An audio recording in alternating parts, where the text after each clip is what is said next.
Então, tudo bem com você? Como eu já havia falado nas outras aulas, a ecologia ela surgiu muito da parte da história natural. Então, aqueles trabalhos dos naturalistas, né, antigos, até o tempo do Darwin, essa parte toda era muito sobre história natural. E da história natural, então, começou a se fazer trabalhos em autoecologia, ou seja, trabalhos que estudavam as características de cada uma das espécies, os hábitos, né? E uma das coisas muito importantes que o pessoal estudava muito naquela época era a alocação de recursos, né?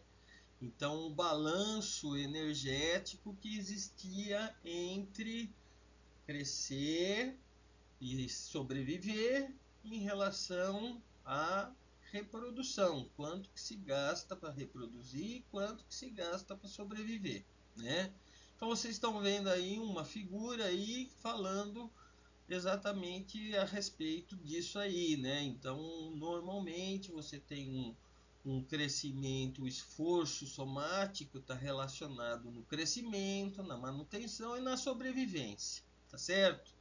Enquanto que o esforço reprodutivo ele está relacionado com a produção de gametas, a procura de parceiro para fazer o fuque-fuque, depois o cuidado parental, né? E esse cuidado parental também e a competição pelo parceiro também, né? Porque você tem que procurar e depois você tem que manter, você tem que procurar outros e por aí vai. Então você tem essa parte aí que era muito utilizada na história natural e a ecologia, a autoecologia, pegou essa parte e começou a quantificar essa parte, tá certo? Você olhando esse outro gráfico aqui, deixa eu sair daqui. Você tem a vendo que o quê? Alocação de recursos, tá certo? Você tem aqui um exemplo de biomassa, tá certo? Na parte dessa planta, onde você tem aí o peso, né? O peso seco das plantas relacionado com as raízes, né? Então você tem aqui as raízes, depois você tem os caules, as folhas, tá certo? As folhas maduras, olha aqui, ó, folhas mortas, as flores, os receptáculos e as sementes. Então, toda essa parte do desenvolvimento da planta, de junho até novembro, né, mais ou menos aí, é uma planta que tem um ciclo curto e você tem aí a alocação dos recursos em peso seco trabalhando com isso, tá certo? Outro exemplo que você tem aqui é sobre a mesma coisa relacionado com energia. A energia, então, você tem aqui a quantidade de material, né, de tecidos somáticos, que estão em preto, gordurosos, que são reservas de energia, e reprodutivos que você tem aí em peixes, né? Nesses peixes aí, esses lebistes, os gulpes, os barrigudinhos, né? Então você vê aqui que quando você tem uma quantidade alta de alimento, você tem uma quantidade maior de energia utilizada, energia transformada em todos os tipos de tecidos. E quando você tem uma quantidade baixa, você também vai ter uma redução, certo? Então isso era muito utilizado antigamente, esse tipo de trabalho era muito feito antigamente, certo? Então você vê aí, por exemplo, o pessoal que fala de cuidado dos filhotes, né? Então qual é a quantidade de tempo que gasta para os filhotes, qual é a quantidade de tempo que gasta para crescer, para se transformar. Então aí eu falo para vocês aqui, né? Então tem aí algumas coisas assim já bem faladas, né? Os machos eles gostam mais de gastar o tempo reprodutivo procurando parceiros do que cuidando dos filhotes, tá certo? As fêmeas são o contrário, gastam muito menos tempo para procurar o parceiro e muito mais tempo para cuidar do filhote, tá certo? Então esses são trabalhos, né, que a gente observa ao longo do tempo. Aqui vocês estão vendo aí os mesmos guppies, os mesmos barrigudinhos que eu falei para vocês da outra vez, em predações, em graus de predações diferentes, né? Não só graus, como tipos de predadores diferentes, né? Então você vê aqui, por exemplo, quando você tem alta predação, o que acontece? Os machos, ó, esses aqui que vocês estão vendo, só são os machos, tá certo? Por quê? Porque o macho tem esse colorido exatamente para atrair a fêmea, tá certo? Quando você tem então uma alta predação e o predador é um predador que come os adultos já direto, são comedores de adultos, né? São predadores grandes. Vocês vão ver que os machos, os indivíduos, eles são menores, tá certo? E são menos coloridos também. A mesma espécie em outro local onde não existe aquele predador grande e sim um predador pequeno, que é mais ou menos do mesmo tamanho que esses guppies, né? Eles se alimentam mais dos filhotes. Então você vê aí que você tem uma estratégia diferente. Os adultos eles são grandes e muito coloridos, tá certo? Então ele tem uma estratégia diferente. Para quê? Por quê? Porque com isso ele evita a predação. Então ele tem que crescer o mais rápido possível e ficar o maior e o mais bonito possível, diferente do predador que você tem do outro lado, que é um predador grande e que vai se alimentar dos animais maiores e não dos filhotes, tá certo? Então você tem essa situação, isso aí é uma coisa interessante para a gente estar trabalhando. Mas da onde vem a questão da seleção R e da seleção K? Aí eu tenho que parar e tenho que conversar com vocês. Conversar sério com vocês sobre essa teoria, a teoria de biogeografia de ilhas, tá certo? A seleção R e a seleção K vieram desse trabalho, da biogeografia de ilhas. Mas a biogeografia de ilhas foi um trabalho feito por MacArthur e Knudson em 1967. E ele foi feito para quê? Para estudar a questão da extinção das espécies e da colonização dessas espécies. E eles trabalharam isso em ilhas oceânicas, né? Então eles fizeram um trabalho sensacional. Vocês têm que conhecer esse trabalho na íntegra, tá certo? Logicamente não vai dar para eu ficar falando aqui, porque hoje o que eu vou falar é exatamente essa questão aí do crescimento populacional e do tipo de seleção que os animais, as plantas têm em função da autoecologia, tá certo? Mas peguem esse trabalho, entrem no Google e coloquem biogeografia de ilhas e vocês vão ver a quantidade de informações que vocês vão ter em relação a essa teoria. Essa teoria, gente, mudou depois dessa teoria, a ecologia é outra, totalmente diferente, principalmente a ecologia da conservação, né, que hoje o pessoal chama de biologia da conservação, tá certo? Então eu estou dando um ênfase muito grande nisso aqui para vocês entenderem a importância desse trabalho agora para os trabalhos que a gente está desenvolvendo daqui para frente, ok?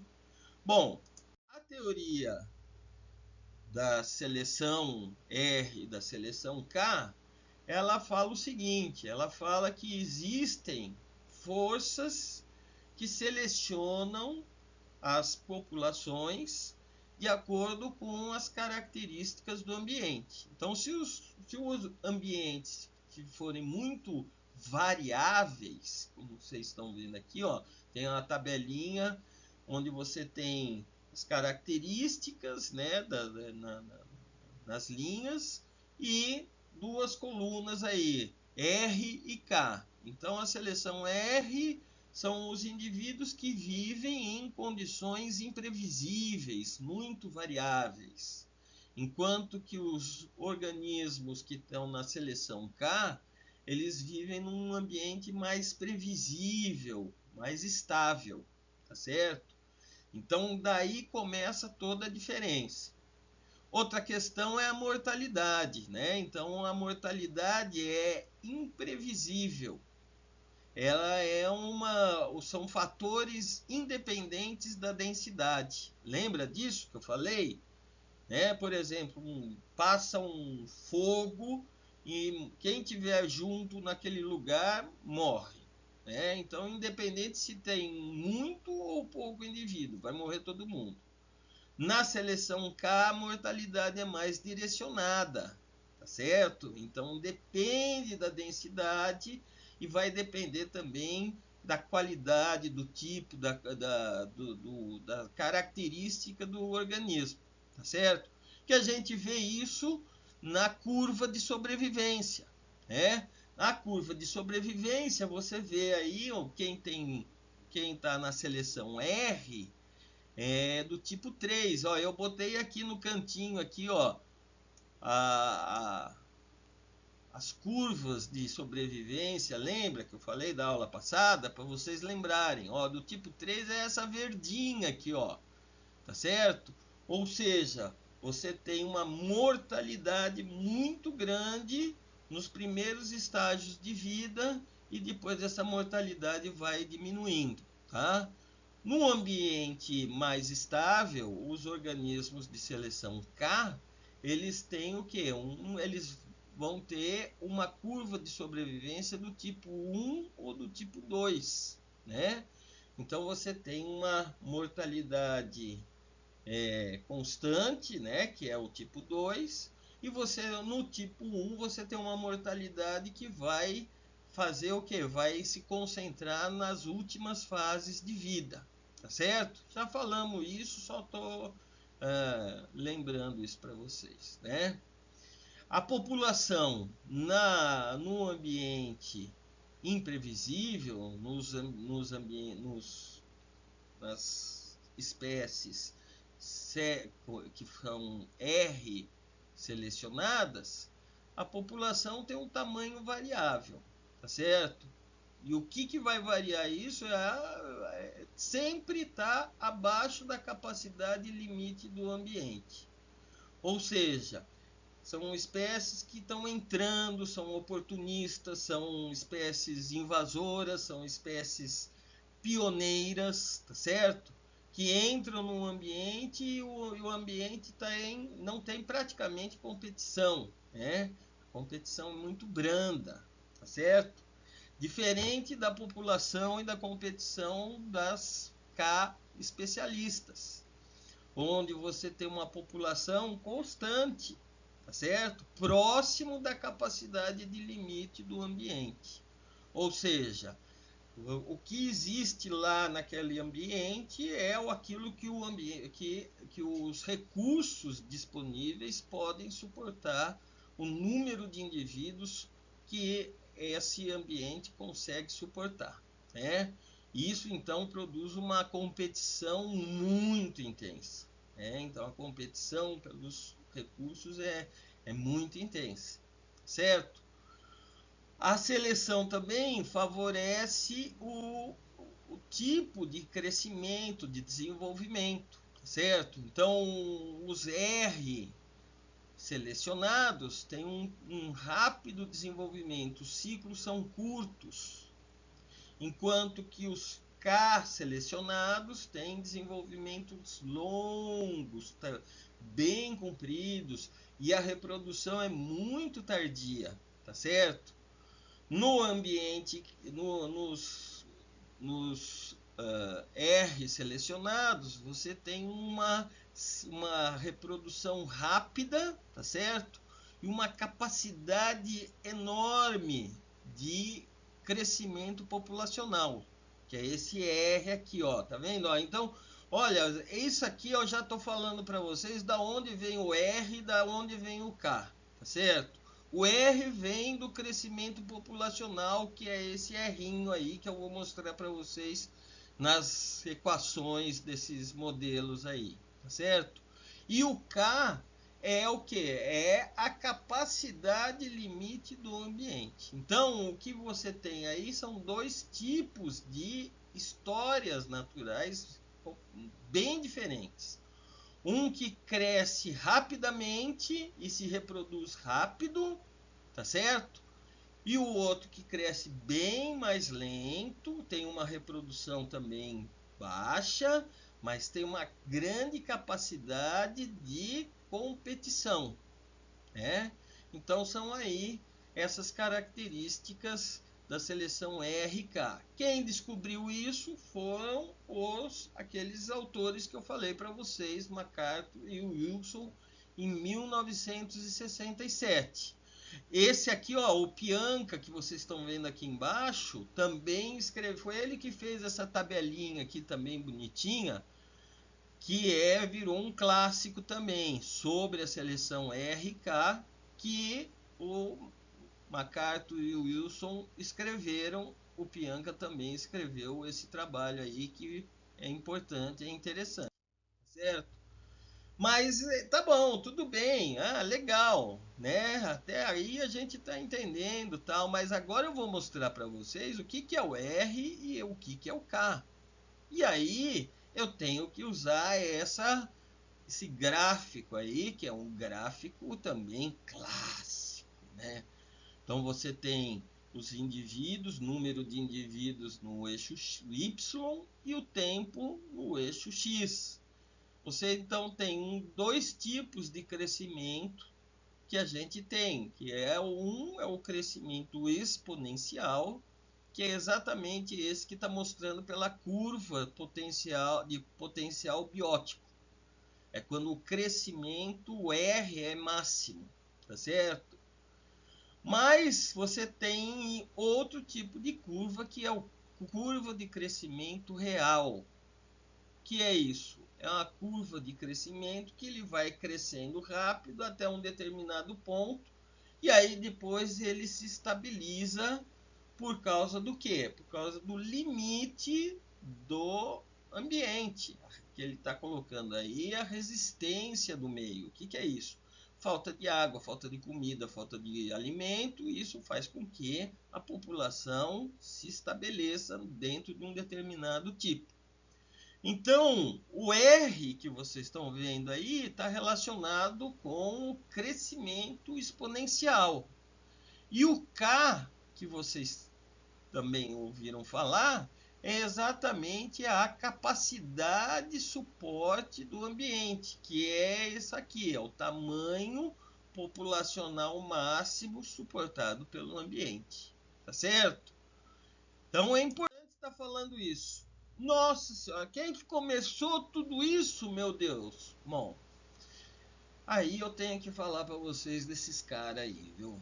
Esses caras foram sensacionais. Primeiro foi o Malthus, né? O Malthus que fez um ensaio de princípio da população. Malthus, ele é considerado o pai da demografia, o estudo das populações. Por quê? Porque ele começou a estudar o crescimento populacional na Inglaterra nos anos seguintes da Revolução Industrial.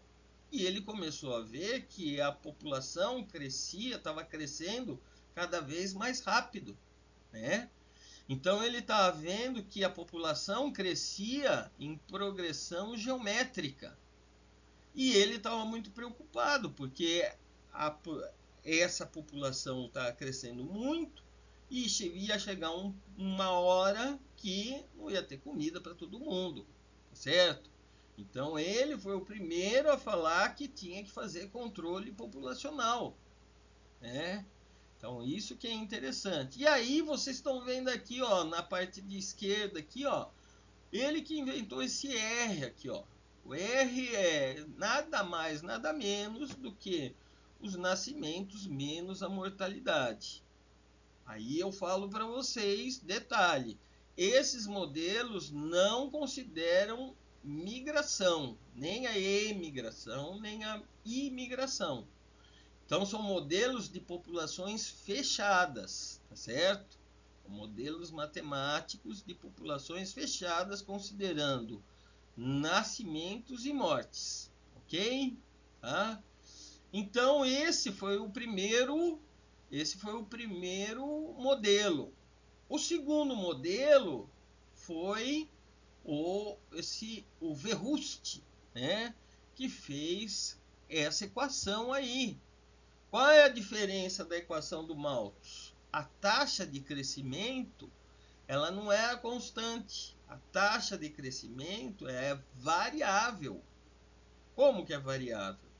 Ela varia de acordo com as características do ambiente.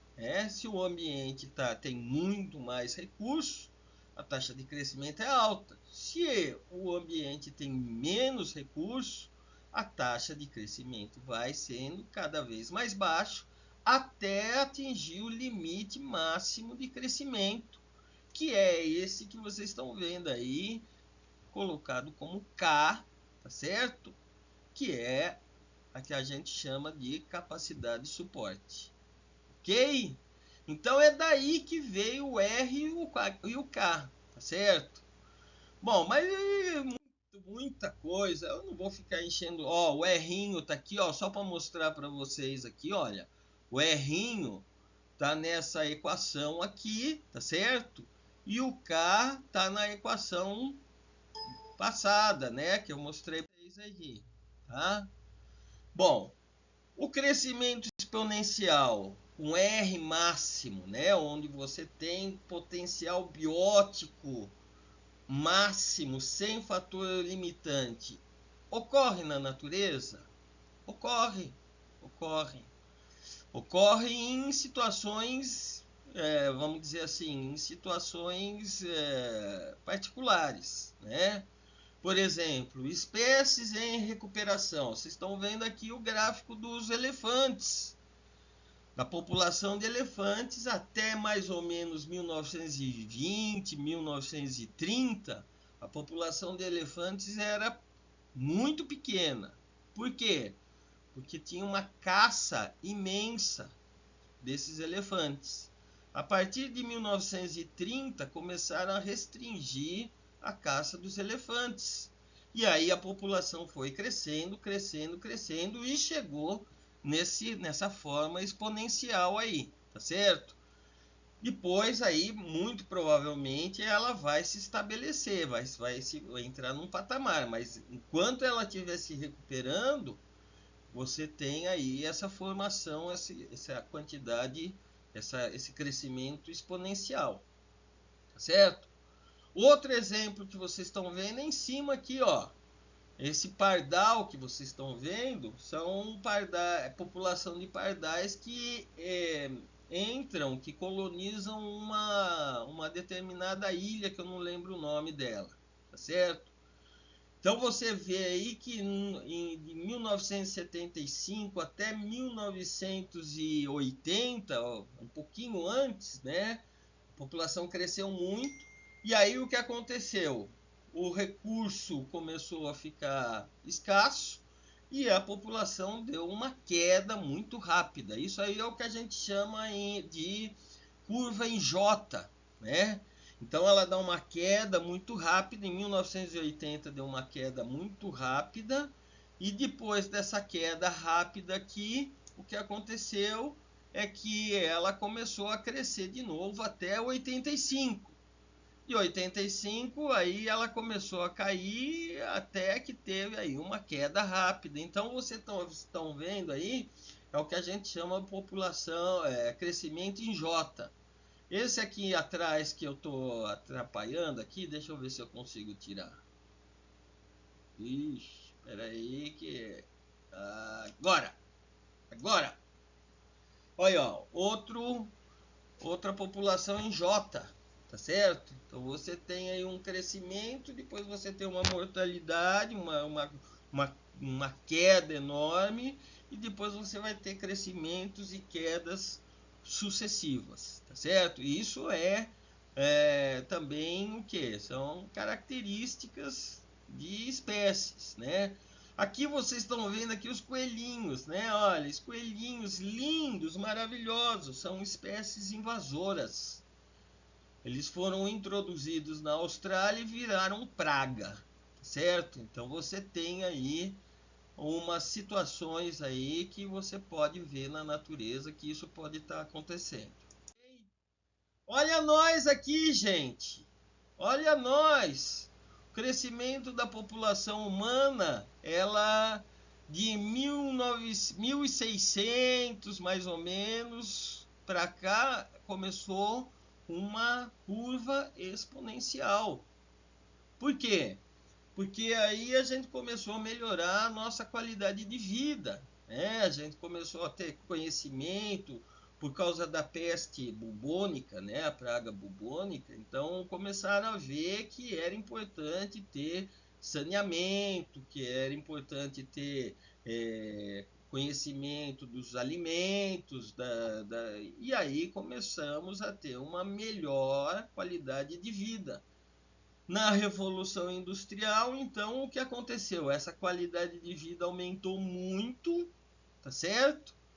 E depois, na época de 1900, mais ou menos, aconteceu o que chama de Revolução Científica, Revolução Médica e Revolução dos Alimentos, né? Então, uma quantidade muito grande de alimentos a gente produziu e, com isso, a população cresceu muito, muito, muito, muito. Certo?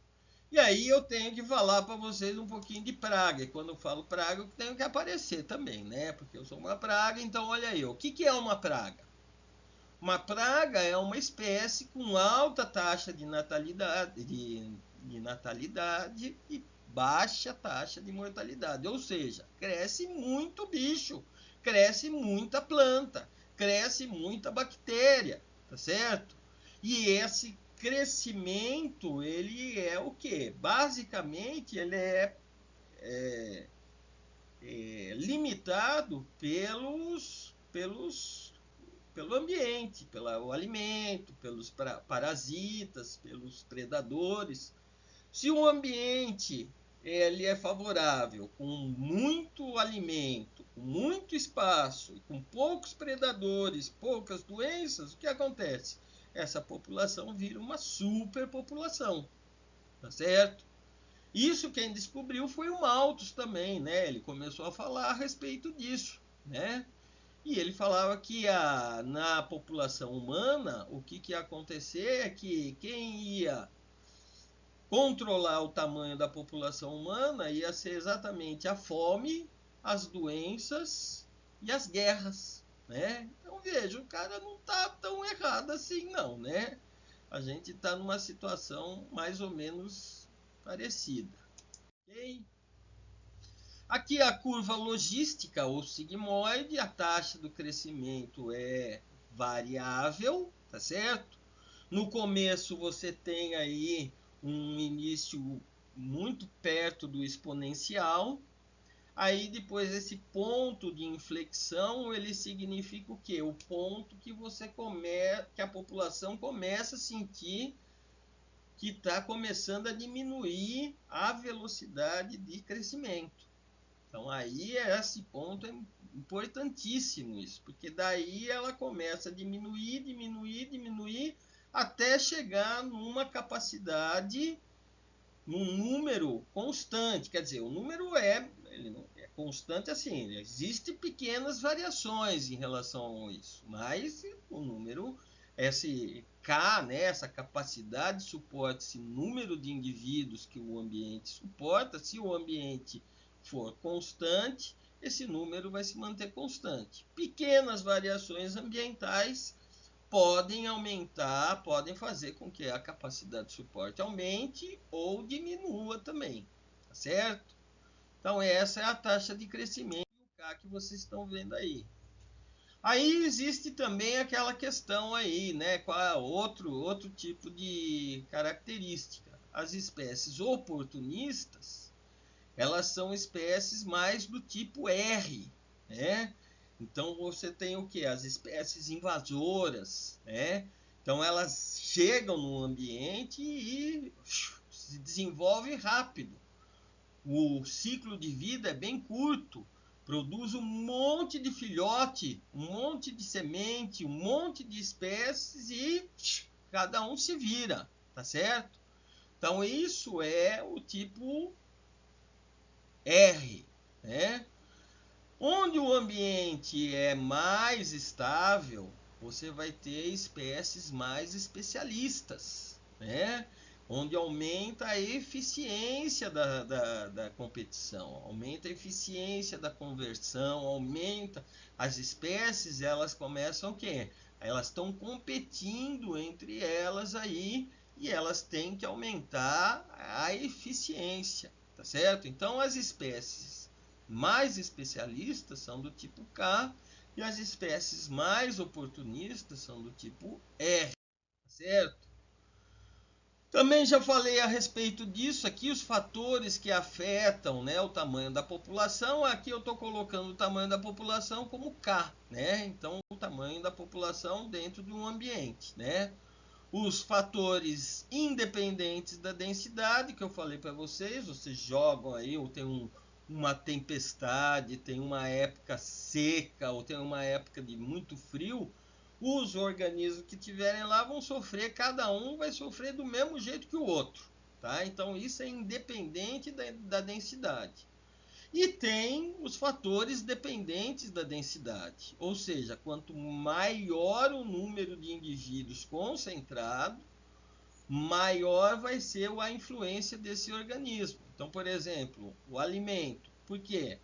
Porque o alimento ele é limitado. Então você não tem alimento para todo mundo, você não tem espaço para todo mundo, tá certo? E outra coisa também são as doenças transmissíveis, os parasitas também, que também aumentam o quê? O grau de contágio, o grau de contaminação, tá certo? Então vocês têm isso aí que vocês têm a respeito disso, tá?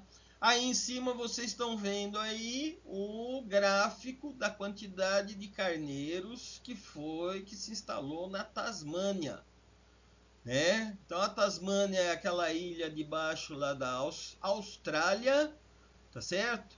E mais ou menos em 1810, 1815, os carneiros foram introduzidos nesse ambiente para ser utilizado como alimento.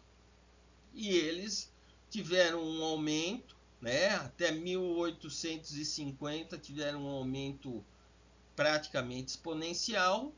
E depois ocorreu o quê? Começaram a ocorrer variações em função aí, próximo aí de 2 milhões de carneiros na Tasmânia. Então isso que está mostrando é o quê?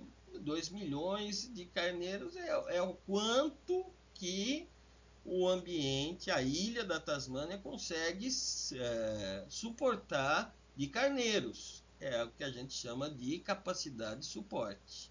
E aí, essa capacidade de suporte ela é importante. Por quê? Porque nessa questão aqui entra todos aquelas conceitos sobre exploração das espécies que vocês têm, que a gente tem para se alimentar. Então a pesca, por exemplo, ela com certeza ela tem que pensar isso aí. Uma pesca sustentável, o que, que é? É uma pesca que faz com que você retire uma quantidade de indivíduos que permita que ela tenha um crescimento máximo na próxima geração, tá certo?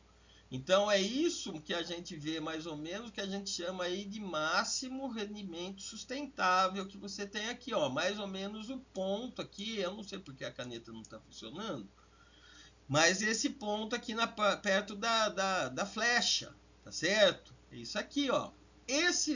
Esse ponto aqui normalmente está entre metade do K, tá certo? Então você pode tirar até meia população e essa metade dessa população que permanecer, ela vai fazer um crescimento exponencial, tá certo? E vai crescer ao máximo. O que está acontecendo hoje é que todos os recursos pesqueiros estão sendo explorados numa quantidade muito maior do que essa capacidade de rendimento sustentável. Ou seja, as populações elas estão o quê? Cada vez com menor número de indivíduos, tá certo? É o que acontece aí com a sardinha do Pacífico. A sardinha do Pacífico, ela diminuiu o tamanho da população dela. Por quê? Porque tem tanta gente pescando que as populações que existem, os indivíduos que existem, não têm número suficiente de, de filhotes para colocar essa população numa velocidade mais rápida e numa velocidade maior para manter o estoque pesqueiro, tá certo? Finalmente, gente, eu vou parar por aqui, só vou falar para vocês aí, né? Hoje a gente fala em extinção e a gente tem aí a questão das extinções, a gente tem aí as situações muito importantes na biologia da conservação, tá certo? Entre as espécies que estão mais vulneráveis à extinção, são aquelas aí que têm pequenas populações, poucas populações e populações com baixa densidade populacional e ou em declínio. O que é isso? Elas estão diminuindo, certo? Elas estão reduzindo o número de indivíduos nessa população, tá certo? Então, um outro conceito que hoje é muito importante é o conceito da população mínima viável. Essa população mínima viável, ela tem que garantir chance de 99% que essa espécie consiga sobreviver nos próximos 100 anos. Nossa, como é que é o negócio?